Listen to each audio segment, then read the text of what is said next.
really a little mixture of just an introduction to some animals that you may well not be aware actually live in our sort of coastal, not quite coastal, but our waters. And so we want to have a little bit of an introduction of what kinds of species are there and maybe say something interesting about them.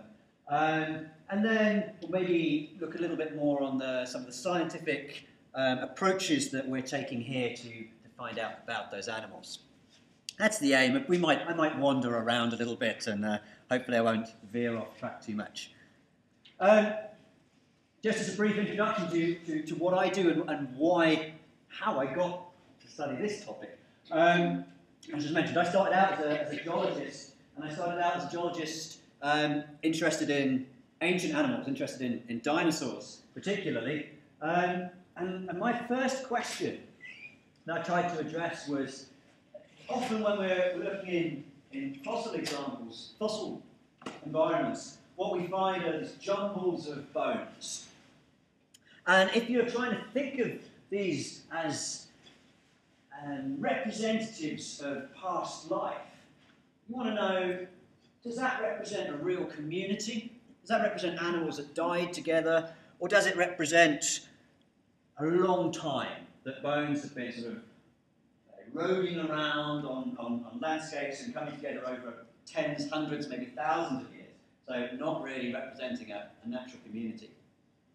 And that's actually a very hard question to solve. And my PhD was about trying to find some kind of chemical way that you could tell if all of these bones were originally deposited in the same place. I don't think it worked, but that's not the point. That got me into the world of thinking about the chemistry of animal tissues. And I went from there I've been really just super lucky. I went from looking at dinosaurs in America, and went to then do a postdoc and look at human evolution sites, same sorts of questions, but in Kenya. And when you're working in the Rift Valley, when you're working in Kenya, I mean, you're looking at old things, but you can't help but get drawn to the living things, which perhaps, as I'm now becoming aware, is a little bit more interesting maybe than dead things. So I started looking at younger and younger and younger things, working in archaeological sites in Israel. I did another postdoc out in Israel looking at biominerals, but when you're in Israel, you can't help but get drawn into archaeology. And the place I was working did a lot of work on the scientific excavation of biblical sites. So you get drawn in to all these different questions. And the kinds of techniques, looking at the chemistry of tissues, chemistry of animal remains, can be applied to all these different kinds of stories and questions. So then I moved back to the UK, and initially I went to Portsmouth and then to here. And if you're on the south coast, if you're in an institution that does a lot of watery things, then you're going to get drawn into those kinds of questions. You're going to get drawn into questions about the marine world. And until now, pretty much everything I've been doing has been looking at animals that are actually really incredibly difficult to observe because they've been dead for 70 million years or a few million years or whatever. But they're really, you can't go out and see them. And to some extent, we have the same problem when we're trying to deal with things like sharks or, as we're going to see today, deep water fish. They're very hard to observe, very expensive to go and track.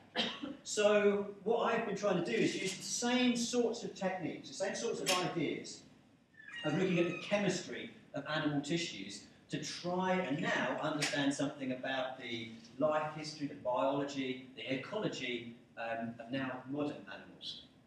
So that's the sort of tortuous path from dinosaurs through human evolution and biblical archaeology to deep water fish. So I think that makes, looking back, it's coherent and sensible. It was more chaotic in reality. Okay, so to move on to what we're going to talk about today. If we think about the fish of the British Isles, then I'm sure we could come up with a list of fish that we think of as British fish. And that would probably contain things like cod and plaice and herring and mackerel and and salmon and haddock and bass and cat sharks and so on. Those sorts of things we think of as the standard sort of fish that we have in the British Isles. Actually, we have a very diverse fish fauna, even on our slopes. On our continental shelf. The North Sea, we have something like 250 species of fish. So actually, it's a very diverse vertebrate fauna. And we're really pretty unaware of it. If you think about how very familiar we are with our fairly scant mammal or reptile fauna, but we don't really do our fish justice. But if we don't know our shallow water fish very well, we really don't know our deep water fish. And that's what I want to sort of maybe do a little tiny bit to change today. So when I'm thinking about deep water fish, or fish at the continental slope, I'm really thinking about the fish that inhabit the transitionary margin. The bit of the ocean floor that's between around about 500 metres depth at the edge of the continental slope, and we're going to talk about things that live between about 500 and about 2,000 metres depth. That's the sort of upper to mid slope depth that we're going to talk about today. Now, in lateral distance, that's really not very much. I mean, we're talking about a little band that's about that much width along the length of the continental slope. So these are habitats that are very linear, very continuous, but pretty much identical in terms of what's happening at the surface. Now what we're really going to be interested in, what we're going to look at in terms of the ways that animals organise themselves in these habitats, is really the effect of depth. And how does depth structure the community? And how does depth help to build this really, what I'm going to show you is a beautifully diverse and exciting community. So depth is one of the things that we're really going to be interested in, and understanding how these things work. So we should think a little bit about the kind of environment that we're dealing with and why it might be different to thinking about just the shelf. So if you take a textbook, literally textbook version of ocean habitats and depth, then once again we're looking at this area between about 500 metres and about 2,000 metres, which puts us in the sort of somewhere between the mesopelagic and bathypelagic, or whatever words you care to use. But the important point here is the temperature range, pretty much across the globe at these depths, is somewhere between about 12 degrees and about 3 or 4, maybe 2 degrees at the bottom. It's actually quite stable throughout big latitudinal range. So our temperatures are, pretty stable, pretty consistent. Not particularly warm, but also we're not talking about things that are incredibly difficult to live in. Well, not for a fish. The critical thing here is the amount of light. Now, light penetration in the oceans, or light is attenuated in the oceans relatively rapidly, so that once we get below about 200 metres, there's really very little light penetration. There is still light penetration down to about 1,000 metres, but it's very scant. So we are working in a very dark, almost completely dark environment. So light is a really big limiting factor. And of course, when we don't have light, we don't have photosynthesis. If we don't have photosynthesis, we don't have primary production. So the biggest difference that's going on in these sorts of depths is that there is no primary production to sustain the food web. The only place that energy is being created to support life is at the surface, in the phytoplankton. So that's one of the really big things that's going to drive how these communities work, is how energy and nutrients are transferred from the surface down to the slope.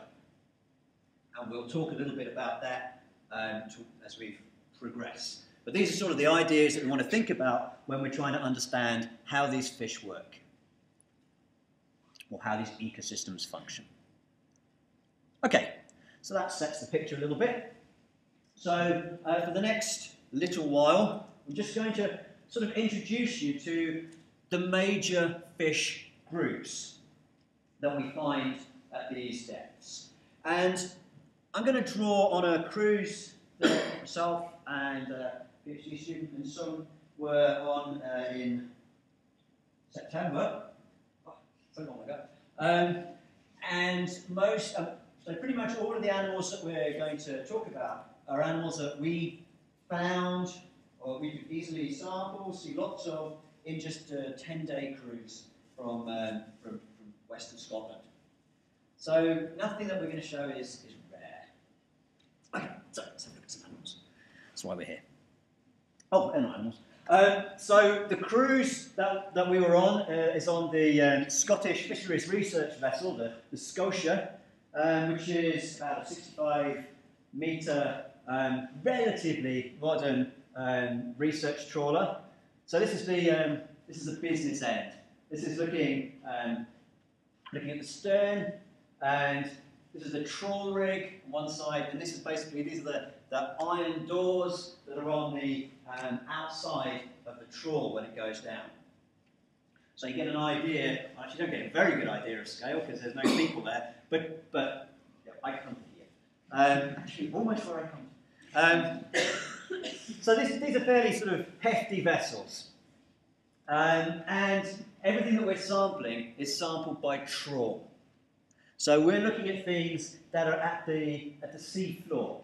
All the fish that we catch have been caught around about, well, the bottom of the trawl is about 5 metres above the sea floor, and the trawl may be, I forget, 10 or 20 metres high. Depends, could be up to 30 metres high. But that's the sort of depth that we're sampling.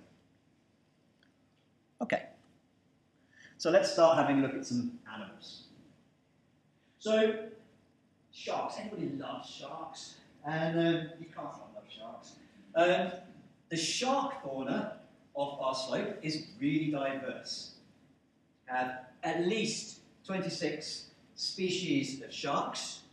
We're not talking about, we'll come on to the other elasmobranchs in a moment, but just as sharks, we've got something like 26 species. And we have a big range. We get to a big range of types, a big range of behaviours. At the surface of our trawl samples, so at around about 500 metres, we have relatively familiar looking shark species that are caught on these trawls. Things like the little spotted dogfish, it's a cat shark. The dogfish cat shark. But these are adorable. Possibly my favourite of all of the species here, almost. They're about this long, and quite robust creatures. One of the disappointing and unfortunate things about this kind of work is, to be honest, most of the animals, once they're trawled up, are not happy animals. Most animals don't survive being trawled from 500 or 1,000 metres up to the surface, being contained in a trawl net and then sorted on a fish in a fish hole. But some actually do. And your little cat sharks, extremely robust, and you feel good that you count them, measure them, and put them back. And that gives you a little more happy bird. But they are adorable creatures. They'll sort of curl around your arm and just. So we have the cat sharks. But that's 500 metres. And at 500 metres, actually sharks are a relatively small proportion of the total fish fauna present. And as we go deeper, the abundance, the proportion, and the size of the sharks tends to increase. So as you go down to around about 1,000 metres, we start seeing a lot of these sharks. You can see this one with a long nose, bird-beaked dogfish. These are about this size. and some other ones. This is an Iceland cat shark. Should be. It's about this size. But there are many, many species that are really quite similar, that we start to encounter at around about 1,000 metres. As we go down a little bit deeper again, we start seeing some slightly bigger sharks. This thing called Cetrocymnus coelolepis and Cetrocymnus crepidator. Two sharks. So this is coelolepis, this is crepidator. These are about, you get up to about, crepidator gets up to about that big, coelolepis to about this size. So we're starting to look at some relatively hefty sharks. Now, disappointingly and unfortunately, this guy and another shark that I don't have a picture of that looks pretty much like this was a target for fisheries. We'll talk a little bit about fisheries as we go on. But some of these sharks have been absolutely hammered from the deep water shark fisheries. But yeah, we'll talk about that a little bit later. One of the remarkable things, particularly about the sharks, is their lineage, their ancestry. I think about 50% of all the sharks, living sharks, at the moment on Earth at the moment, about 50% of those live on the continental slope. About 50% are about this sort of size. So nearly half of all the sharks in the world are deep water sharks. And these are an incredibly long-lived group of animals. I don't mean long-lived as in their individual ages, but the persistence of the species, or the genera. So most of these sharks, apart from the one at the top, most of these sharks have been around in either very similar forms for at least 80, 90 million years. So these guys, certainly these Iceland cat sharks, Denia, this genera, that was around with the dinosaurs. Or, as far as we can tell, because all we have as fossils are teeth, but as far as we can tell, more or less unchanged. And these are extremely persistent lineages, which tells you that they're doing really well, that they're extremely well attuned to their environment. And one thing that you quite often read is how the deep water is a hostile environment, it's a nasty environment to be, that animals are only there because they've been compressed into this nasty, difficult habitat. But I think as we'll try and explain a little bit later, I don't think that's true at all. It's actually quite a nice place to live as long as you're adapted to it. And these guys have not really expanded out, but equally they've not been compressed into that setting. They just are good there. And one thing that unfortunately we didn't find, but the year before, trawled up one of these. This is a frilled shark, and these are quite extraordinary animals. They sort of look halfway between an eel and a shark and who knows what. But these are really odd creatures, and these have been around for the best part of 300 million years with no real change.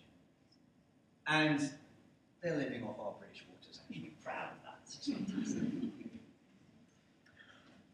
The habitat of it, what these sharks do, how they feed, is also an enormous range. And we don't know very much about that, to be honest, because it's kind of hard to study. One thing that happens with a lot of animals, perhaps not with sharks so much, but as you bring them up from deep, the change in pressure, hopefully people haven't eaten too much, but the change in pressure forces their stomachs to invert. And one of the main ways that you study the diets in fish is by figuring out what's in their stomachs. But if what's in their stomachs is falling through the holes in the neck on the way up, that's quite hard to do. So we don't know very much about the diets of lots of these animals. But the sharks we do know a bit more. And one of the ways is through the shapes of their mouths and their feeding habits. So some of these sharks are specialised for feeding on sort of crustaceans and worms, polychaetes, things like that. Some of them are fish eaters. But some of these sharks, this one, are specialised at cutting little circles of flesh from other bigger animals. They're what we call cookie cutter sharks. And you actually find quite a lot of chunks of whale meat in the stomachs of these sharks. And it's really unclear if they're feeding on scavenged whales or if they're cheekily taking little bites as they go on. We don't see very many, we don't see very many whale carcasses. We probably wouldn't trawl very many of them. It's very hard to know if this is active predation or if it's scavenging, but it's fascinating nonetheless. I have to apologise to the rays because I actually know next to nothing about them, and I haven't really spent much time thinking about rays. So I'm really sorry to them. There's a good diversity of them, but I can't tell you anything particularly fascinating about them. So I apologise, and I'm going to move on. Move on to the Chimera. So we're moving perhaps to some slightly less familiar animals. I actually love Chimera. I think they're wonderful. This is Minson, proudly holding Hydrolagus pallidus, which is one of the relatively deep water chimeras. Now, chimera are they're related to sharks and rays. They're not bony fish. They've got a cartilaginous skeleton like sharks and rays, but their internal morphology is really very, very different to sharks and rays. They don't have a stomach, for instance, which is kind of an odd thing to give up as an animal, but it seems to work. They're also an extremely long lineage, been with us for at least 250 million years, so highly successful. They have, well, we'll come on to that in a moment, they have astonishing mouths, where the front jaw is they're both little horny, bony beaks, and they really are specialised for feeding on, we think, hard-shelled invertebrates, crustaceans and echinoderms, and some of these are specialised, we think, feeding on anemones and sponges, which is pretty dire food, to be honest. It's not exactly a very nutritious or appetising resource. But these chimera become extremely abundant as we get to real deep waters. So if we're sampling, the basis that we're sampling about, the bottom is around about 2,000 metres in the rockall trough. And when you get to 2,000 metres, pretty much the only big bottom living animal is this guy, Hydrolagus finis. And these can be this sort of size. So these are big animals. And that's pretty much all that's there. They really are, they're incredibly enigmatic. You don't know very much about them at all. How long do they live? Who knows? How do you find out how long they live, actually? We'll talk about that for fish a little bit later. And to give the game away with fish, we use some bone, some calcium carbonate materials that are in the fish here. But sharks, rays, and chimera don't have them.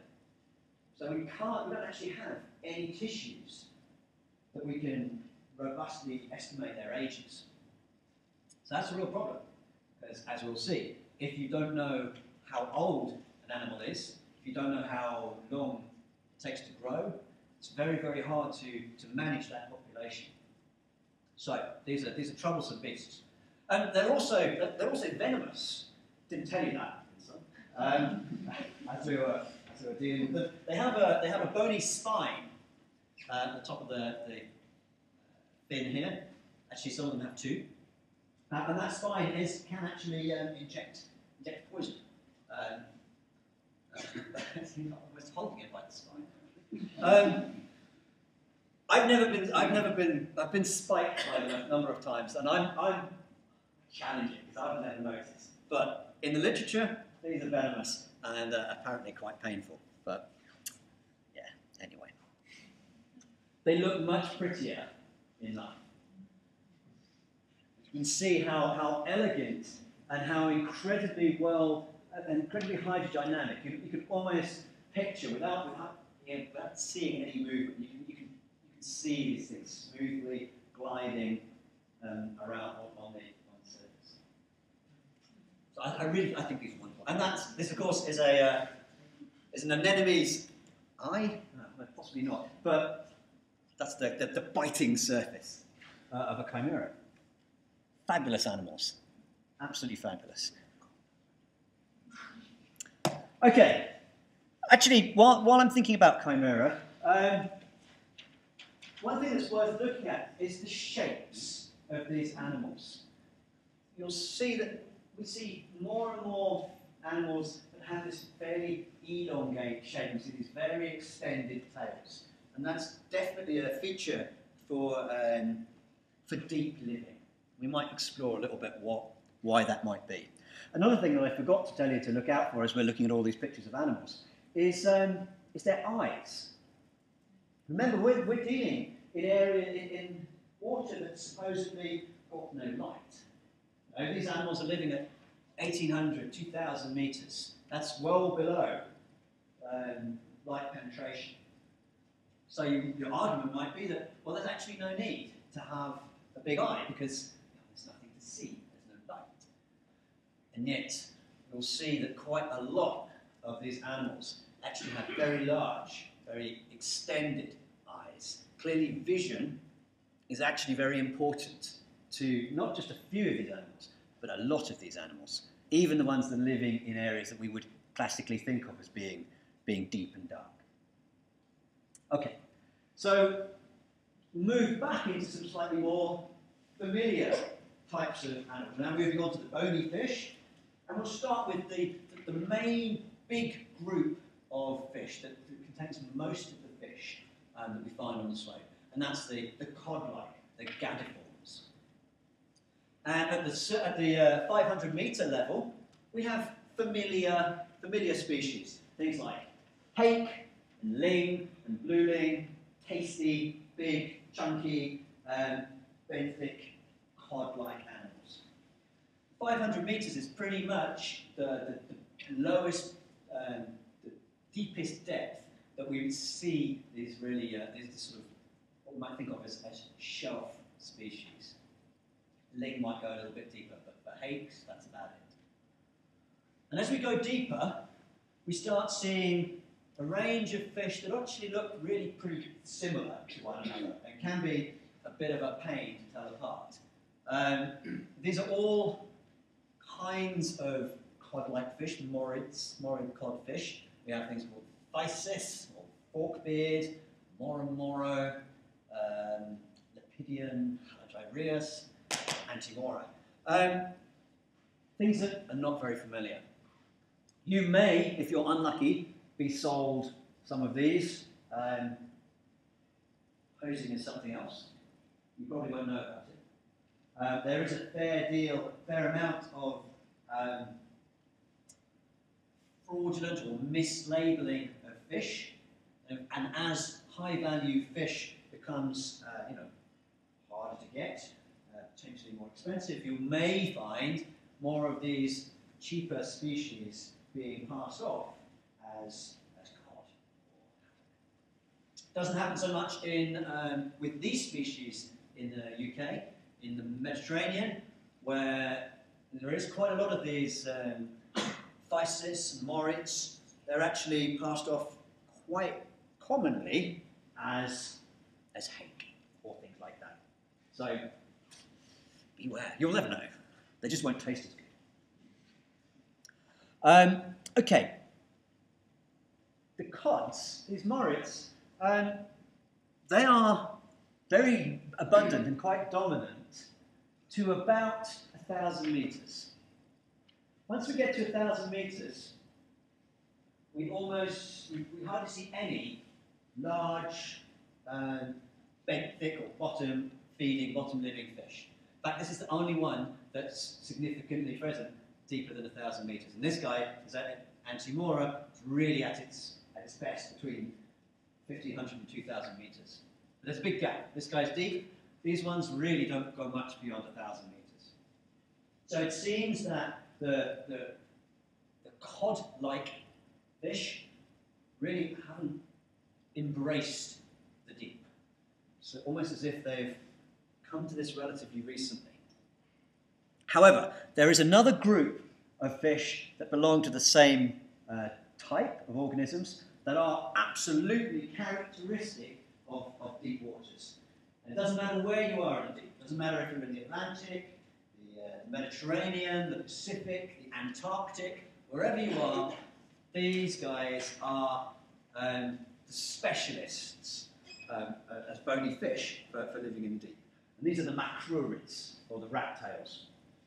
And they're quite closely related to cod, but form a very distinct group of their own. And you can see straight away that they have this very long, elongated tail form that we think of as sort of classical for a deep water fish.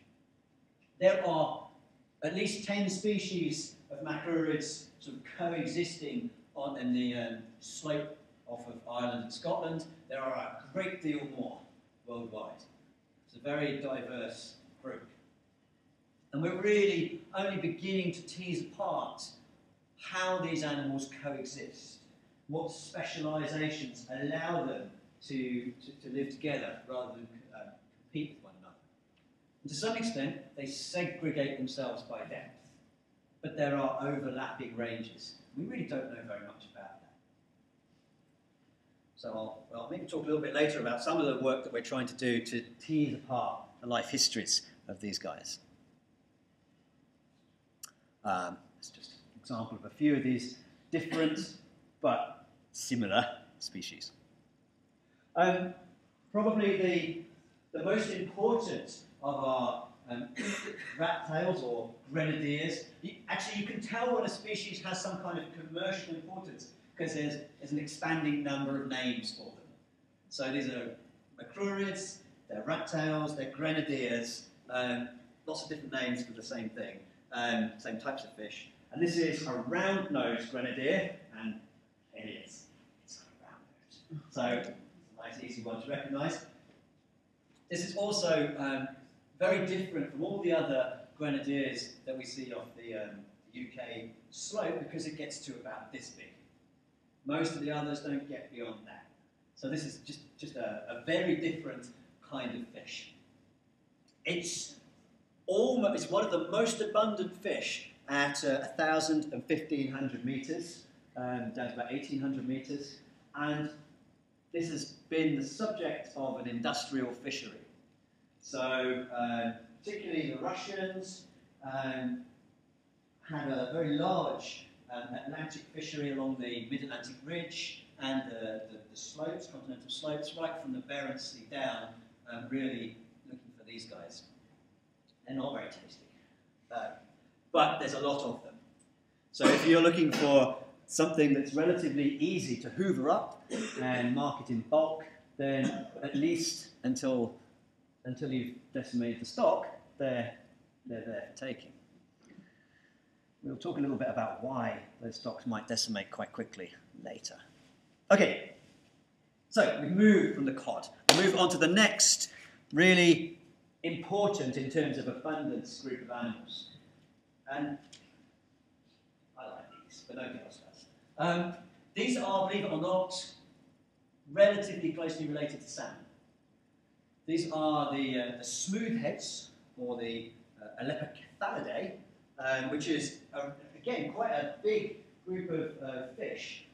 And these two, this one's called Alepicephalus bairdi, and this one is Alepicephalus agassizi, kind of similar.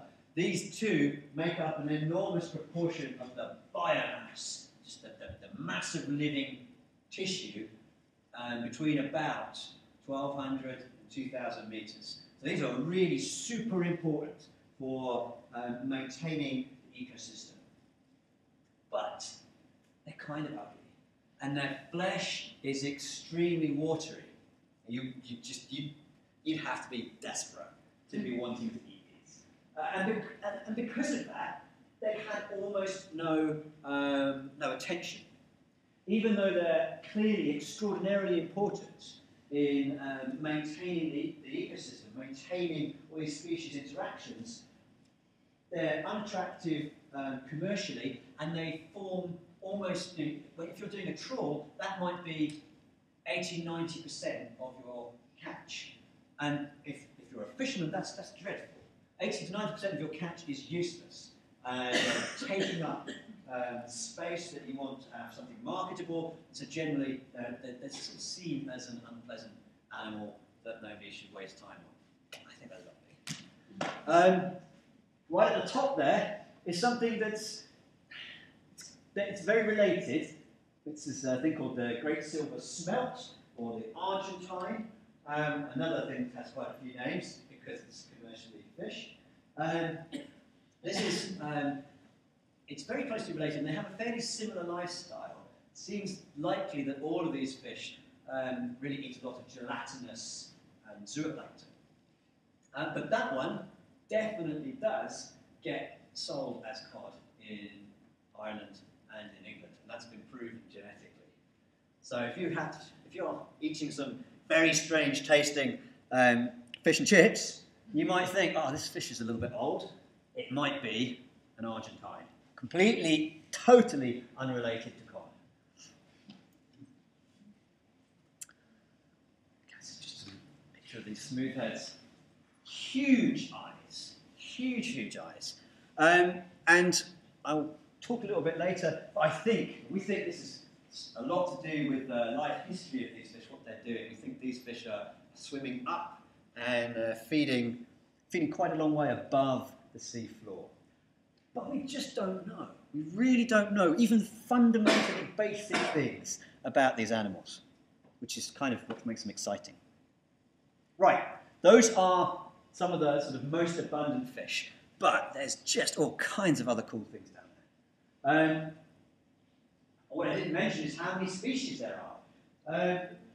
There are at least 230 species of fish so far recognised from 15 years of trawling off of Scotland. When we say 15 years of trawling, that's 15 years of 2 weeks. And you think that in the North Sea there's a similar number, about 250, and how long have we been looking at fish in the North Sea? And this is just the benthic ones, it doesn't include all of the pelagic and mid-water fish. So there is an enormous diversity. So these are supposed to look to remind me to talk about eels. A lot of different eels, and some things that you wouldn't think of. Perhaps you wouldn't think that's an eel, or perhaps you certainly wouldn't think that's an eel. It's a cusk eel, a deep water eel. And again, as we go deeper, we see more and more of these fish that have an elongated, eel-like body form. And it's clearly an efficient way of swimming and using the least amount of energy. And this is sort of going to be an important factor for understanding how these ecosystems work. Because as we're more and more removed from surface production, food is getting rarer and rarer. And if food is scarce, you've got to be efficient. And so finding an efficient way of moving through the water, using the least possible energy to find your next meal, is going to be critically important. And that's why we see more and more of these species having very elongated body forms with very, very long tails. It's an efficient way of moving through the water. Not fast, but efficient. Okay. Oh, and these guys are also very, very old. More than 100 million years for this lineage of notocanthid eels. So we go from ugly to pretty. It's not really pretty fish. Right at the top there is possibly the prettiest of, one of the prettiest of all the fish down there. Of course, subjective. But this is the Alfonsino. And that's actually a really important fish down in Madeira and those sorts of latitudes. But we have them up on our shelf as well. An important commercial food fish. The next one along is the cardinal fish, or the bullseye. And it's called a bullseye because it's got this massive, massive eye. Well, 2 eyes. Another fish that's commercially that's eaten in small numbers in Madeira and the Azores and areas like that. And here, the orange roughy. Now, the orange roughy is probably the most famous of deep water fish that's been marketed. And it's actually a sort of classic tale of the development of a fishery, development and marketing of a fish. So around about the 1980s, it's discovered that these fish form enormous spawning aggregations, which means that you can put a net down and catch many, many tens of tons of fish in a quarter of an hour. That's a lot. So if you can market them, you can make a lot of money. Now these fish have been known. In fact, they've been known in the North Atlantic. The Russians found them, and the way that the Russians would test whether a fish was palatable or not was you get the fish and you mince it and you feed it to dogs. And if the dogs like it, then you have a go at tasting it itself. And if you do that to an orange roughy, it's pretty disgusting. They've got a very thin layer of fat between the skin and the flesh, and that fat is revolting. If you fillet them, they're tasty. And what the New Zealanders and particularly the Australians did when they were sort of checking whether a fish was palatable was they filleted. And then, hey, this fish that's incredibly common is actually very tasty, we can market it. But there's a secondary problem, because at that stage the name of this fish is a slime head. Which is not really a splendid idea. So they coined, the Aussies coined an orange roughy, which is, yeah, it's great. But just calling a fish an orange roughy and handing a weird fish on the table, that's not enough. You've got to get some product placement. And so product placement was to get it on Dynasty, get it ordered on Dynasty. In the 80s, that was the thing to do. So you get you get them to order orange roughy, and suddenly the sales, the demand for orange roughy was exploded in America, which is fantastic for the fishermen and absolutely appalling for the fish. And we'll talk about that. I can't remember if the slide's next, or probably not. No. These guys are now famous for being the absolute example of why you can't commercially fish deep water animals or deep water fish. These guys live for over 100 years, and they don't mature until they're about 35. So if you remove the spawning aggregations, and you go back every year and remove the spawning aggregations, it doesn't take long before there's none left to replace the stocks. And globally, that happens. That happened in Australia, happened in New Zealand, it happened off of the slope of England and Scotland, and it happened off of South Africa, where all these fish were. They're still there, but in very small numbers, comparatively. And this is one of the other famous deep water fish for food. If you're Portuguese, it's very famous. This is the black scabbard fish, or espada. And if you happen to go to the island of Madeira, then this is an absolute specialty. They're fantastic. I mean, just look at that. Metre-long blade of black skin. They really are just long, flat, and look like a scabbard, and they have these fantastic teeth. Absolutely wonderful animals. We've been doing quite a lot of work on these, trying to understand how their populations function, and we find that these guys do make long migrations. They hatch out in the Azores, around Madeira, these sorts of places, and migrate up to get plump on small fish around Scotland, and then go back down to Madeira to spawn again. So they make really big, long latitudinal migrations. That kind of information is incredibly hard to find out. You know, these fish live between most of the time they're at about 1,000 meters deep. So it's very hard to find a latitudinal migration. We did that chemically. Finally, the sorts of things that you think of when you think of deep water fish. Whenever you look at deep water fish, whenever they're on TV, you see this kind of shiny hatchet fish, or these crazy guys with the enormous mouths and the huge oversized teeth. That's what you always see on programs. But these guys, it's very disappointing. When you're actually there on the trawl, it's big. Because you're used to being trawled these huge, crazy fish, and inside, it's very disappointing. And also, one of these are sort of characteristic of deep water fish, they're actually mid-water fish. These are the fish that are moving up and down day and night, and they're actually living off of the bottom. When we catch them in the trawl, we're catching them as the trawl comes back through the water column. So you can get quite a false impression of the kinds of fish that are really characteristic of deep waters. These might be the most abundant fish because they're widely dispersed right throughout the global ocean. But the highest sort of concentrations of fish are not these. They're the fish that we have on the slopes around the bottom. It's just great fish. This is the also a great name, Bathysaurus ferox, or one of the deep sea lizard fish. And I don't have anything else exciting to say about it. It's just you don't have to. And another absolute favourite of pretty much everyone, tripod fish. It's a little guy about this size, but has these incredible sort of distended fin arches, tail arches. It sort of swims along, and then plonks itself down and uses these fin arches as a support, tripod support.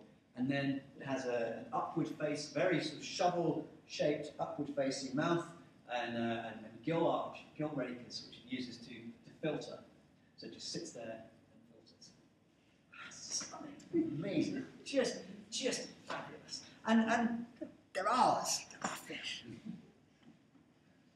Okay, so that's kind of introduces you to most of the animals that are there. Or some of them anyway. I just want to give you, if this works, I never use films in talks, so I'm kind of excited to see if this works. This is, oh, apparently it doesn't. Are you going to work? Go on, yeah. So this is just, and I apologise if it makes you feel slightly seasick. This is more like my camera work. But this is kind of what it's like working on one of these boats. So at the moment, this is the fish hold, and here's wavy. But this is waiting for the trawl to come in. The trawl is, that door is the door to the back to the stern of the boat. The trawl containing all the fish has just been brought on deck, and everybody here is waiting to get the fish on deck, and we then sort them. So you have a little conveyor belt. This is pretty.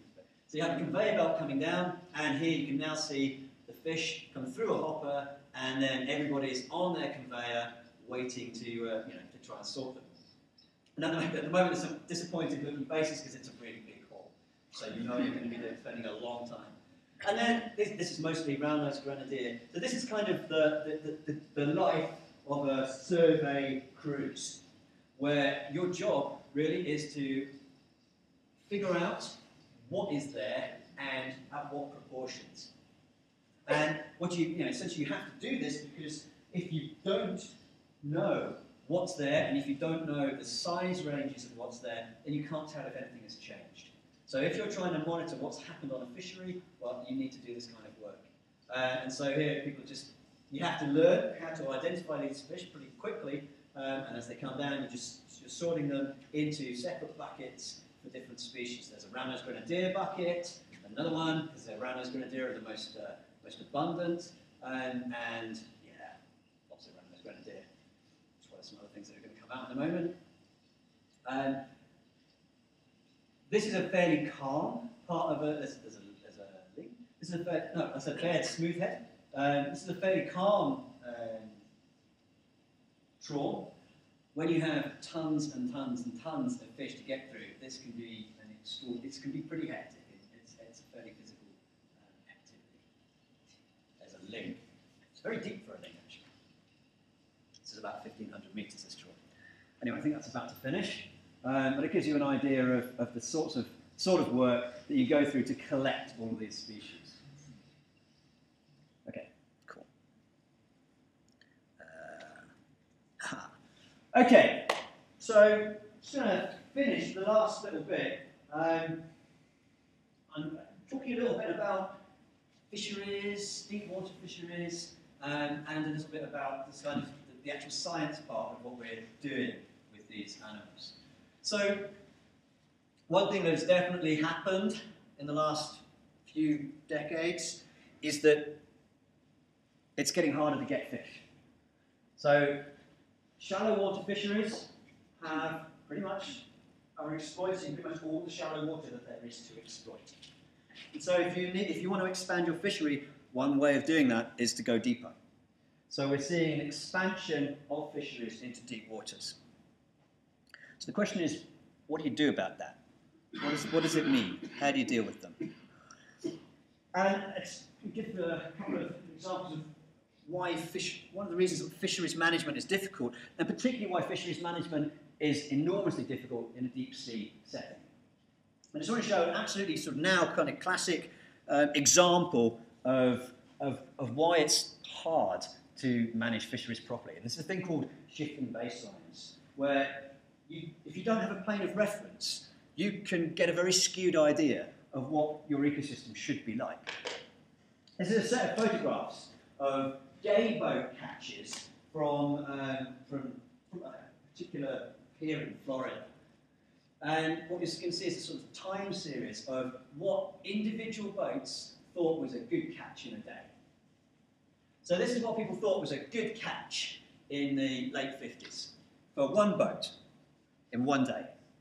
And you can see this is full of basically giant groupers, and pretty big giant groupers, and lots of them. So that's what these guys look pretty pleased because they're very happy because they know their skippers have said, that's a fantastic catch, jolly well done. Let's move on a decade. And this is worth photographing because this is a big catch, jolly well done, you've done extremely well. We're seeing a few big groupers and some big sort of extra valleys or jacks or something like that. But it's pretty different. Let's go ahead another decade. Great catch, well done, you've done extremely well. This is a great catch in the 80s. Moving away, we've got no groupers now, we've just got jacks, trevallies. 2007, well done, very good catch in a day. Now the people that are on that boat, the tourists are doing that catch, they're going out and that's a good catch. And that's their plane of reference. If somebody else comes along and catches, 5 fish, and well, that's not too bad. We had a great catch and we caught 15. But that's so different to what was a good catch, then. And that this is extremely important, that if your plane of reference is a recent plane of reference, you really don't know what you're talking about. So, in the deep, we're effectively going where no one's gone before. We're going where no one's gone before and sticking a trawl out. And the trouble is, fishing happens a lot faster than science because it's relatively, you've got a commercial impediment. Commercial reasons go out there fast. It's actually pretty hard to raise the money and to create a scientific survey program. So actually, we genuinely don't know what was there before the fisheries. And in the deep, we really don't know what was there before the fisheries. So what impact have the fisheries had? It's actually very hard to tell. There's one place where there was a scientific research program just before the real expansion of the industrial fisheries. And this is where we're working. It's on the Porcupine Slope and Rockall Trough.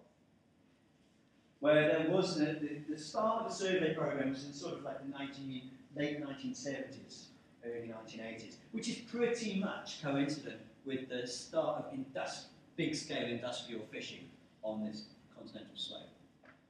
And what you can see in these plots are a measure of the number of fish, the number of fish in a particular trawl area, and the number of species. And the black line was what the survey found in the 1970s, and the red line is what you find in, well, now, 5 years ago. And it does look like there's been a significant reduction in the number of species between the pre-fishing and post-fishing. But we've got like 2 data points. This is a very, it's not a clear example. And the other thing that's quite surprising and quite worrying is this is the maximum depth of the fishery, but the effect of that fishing seems to go a lot deeper than the fishery ever did. So why? And this is where we have these real problems, because we actually don't know very much about these animals. And if you don't know very much about how the animals behave, it's very difficult to explain those results. It's very difficult to predict what's going to happen or what you might do about it.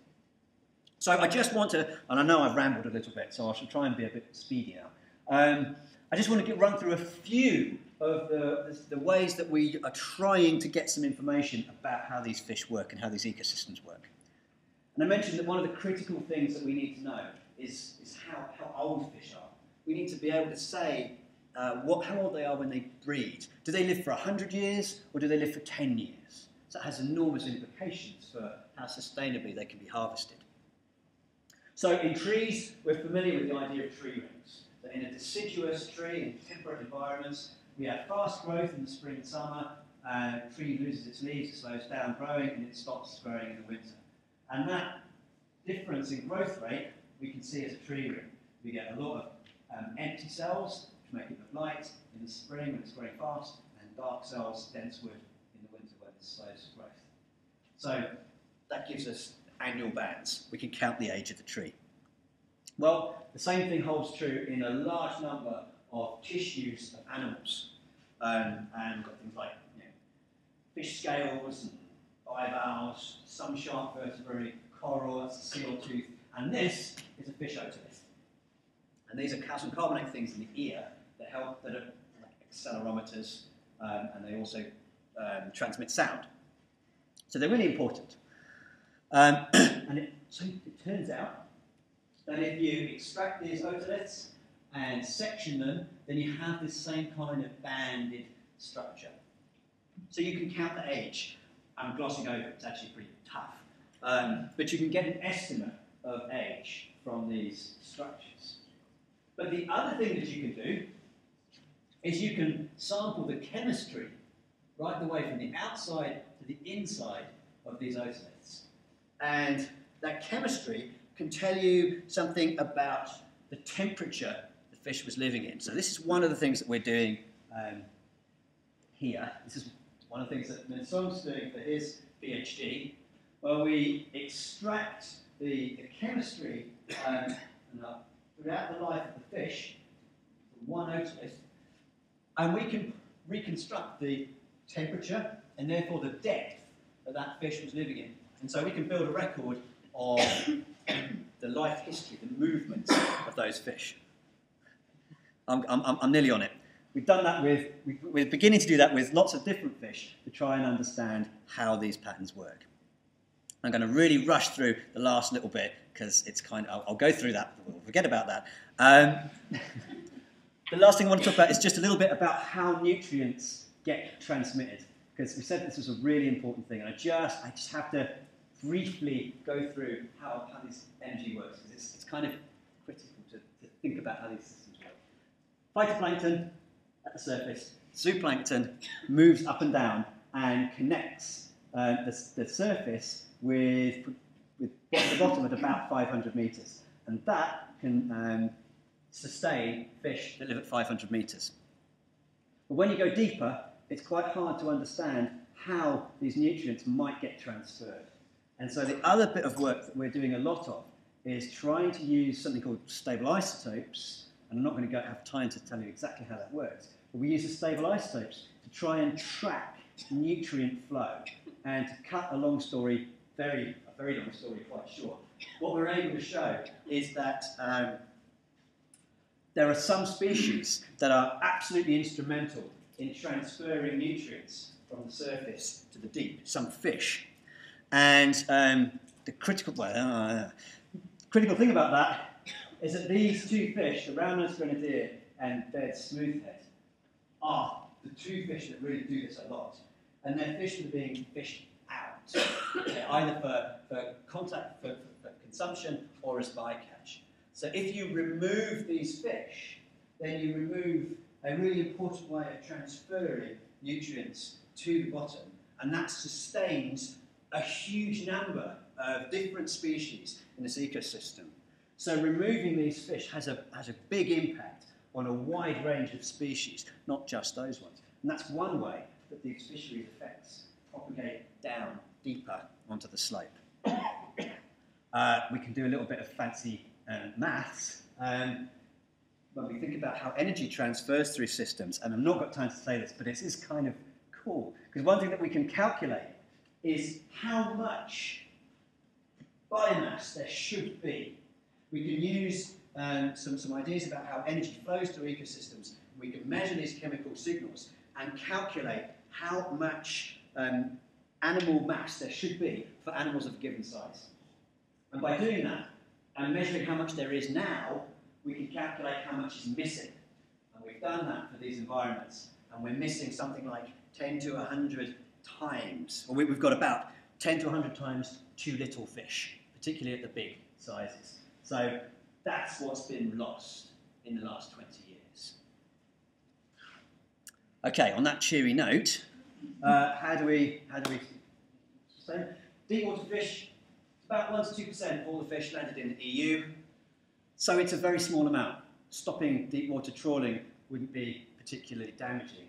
And the EU is responsible for 60 to 75% of all deep water fish that's landed in the world. So it's not a hard thing to stop. And to do Maria Damanaki justice, she tried to. It was vetoed. It should be stopped. So thank you to all the people on that cruise. Thank you so much for coming and to listening to me going on over and being too enthusiastic about my fish. Thank you very much.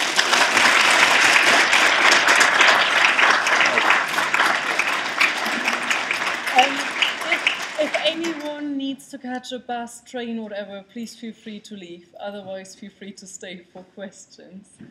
Sorry for rambling on. Does anyone have a question, first of all? Yeah, another big part is, of course, the rate of reproduction. Some, like the cod, have a fairly short lifespan, but very well age.